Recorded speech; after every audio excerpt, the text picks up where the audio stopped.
Hello, இன்றைக்குள்ள lunch என்னென்னு பார்க்கலாமா? இந்த வீடியோ நீங்கள் ஃபஸ்ட் டைம் பார்க்குறதா இருந்தால் சொல்கிறேன். நான் ஃபுட்டோட டிஸ்பிளே மட்டும் இல்லாமல் அது கூடவே சின்ன சின்ன ஹெல்த் டிப்ஸ் கொடுக்குறேன்.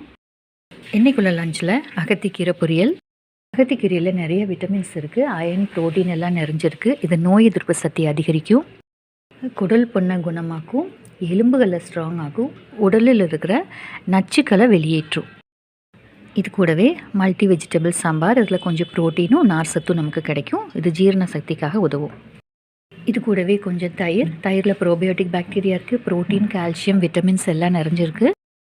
இது டைஜஷனுக்கு ஹெல்ப் பண்ணும், இம்யூனிட்டியை பூஸ்ட் பண்ணும், ஸ்கின் ஹெல்த்துக்கும் ஹேர் ஹெல்த்துக்கும் ரொம்ப நல்லது. இது கூடவே கொஞ்சம் புளி ரசம். இதில் மினரல்ஸ் இருக்குது. இதுவும் ஜீரண சக்தி அதிகரிக்கும். இது கூடவே கொஞ்சம் பொரியல். இதில் கேரட், பீன்ஸ், அப்புறம் முருங்கைக்காய் எல்லாம் போட்டு பண்ணியிருக்கேன்.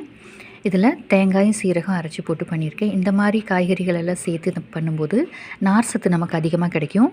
நார் சத்து மட்டும் இல்லாமல் ப்ரோட்டீன், விட்டமின், மினரல்ஸ் எல்லாமே கிடைக்கும். இது பிளட் சுகரை ரெகுலேட் பண்ணும், டைஜஷனுக்கு ஹெல்ப் பண்ணும், முக்கியமாக வெயிட் மேனேஜ்மெண்ட்டுக்கு ஹெல்ப் பண்ணும்.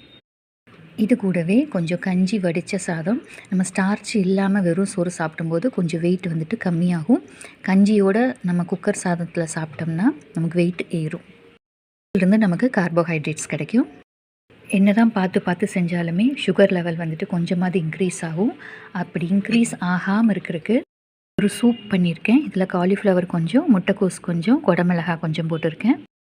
இந்த மாதிரி செய்து சாப்பிடும்போது இதில் நிறைய vitamins, minerals, fibre, anti oxidants எல்லாம் நிறைஞ்சிருக்கு.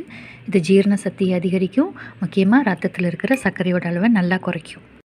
இது 3 காயும் போட்டு இது கூடவே கொஞ்சம் சீரகம், மிளகும் அம்மியில் பவுடர் பண்ணி போட்டிருக்கேன். கொஞ்சம் உப்பு ஆட் பண்ணியிருக்கேன், கொஞ்சம் மஞ்சப்பொடி ஆட் பண்ணியிருக்கேன். அவ்வளோதான். இந்த மாதிரி காய்கறி சூப் இதே காயில் வேறு காய்கறியில் போட்டு குடிச்சிட்டு வரும்போது நம்ம ஸ்கின்க்கு ஒரு நல்ல ஒரு க்ளோ கிடைக்கும். அது மட்டும் இல்லாமல் தொப்பை நல்லா குறையும்.